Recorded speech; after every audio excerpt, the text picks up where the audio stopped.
I remember like watching like a video, and this woman, like not this woman, this person, sorry, was talking about sort of like in order for you to actually be to make an impact, you have to be comfortable being perceived negatively.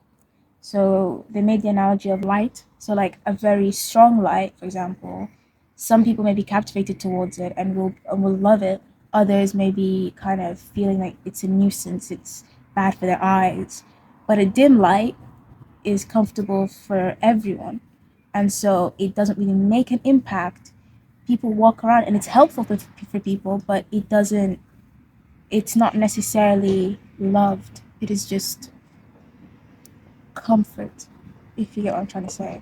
So for you to actually have people attracted to you, for people to genuinely, for you to feel like you want to be perceived in a good way, you have to be comfortable in being perceived in a bad way, essentially. Um, and I find that quite impactful. And I'm gonna adopt that in my life a lot more because I don't know. I feel like I've my entire life. I feel like I've always been um, scared of people seeing me negatively or people not liking me. That I've always diluted myself to fit everything that someone wants, but never want something in return from someone in terms of like boundaries, in terms of, you know, being listened to.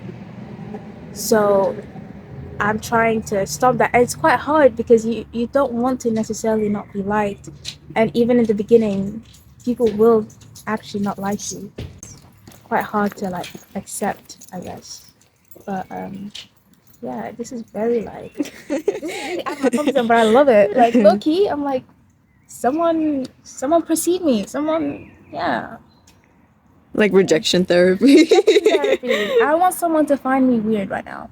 That's what I want. Because that means that I am like, you know, one time, okay, I fell in a lecture, guys. And that was absolutely crazy. I was like embarrassed.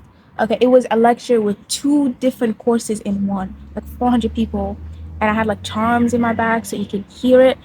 It was crazy, but that made me feel like I could never be embarrassed anymore. Because I'm like, you know what? I went through that embarrassing thing now. Let me just, I could do anything now. I can literally do anything. So you have to go through something embarrassing. Another advice, actually, you have to go through embarrassing stuff. Please, if a younger person is watching this, no, it's okay. What the fuck, bro? Like, I get it. I get it. They're not afraid to be perceived, They're not Marwa. afraid to be perceived, exactly. Um, but you have to be comfortable with being embarrassed because the only way to actually experience life and not conform is by being embarrassed, by doing stuff that people are gonna side eye and be like, bro, what the hell are you doing? Like, that's actually weird. Okay? Take that as a positive. I know a negative and negative makes a positive, okay? Take that as a positive because that's amazing.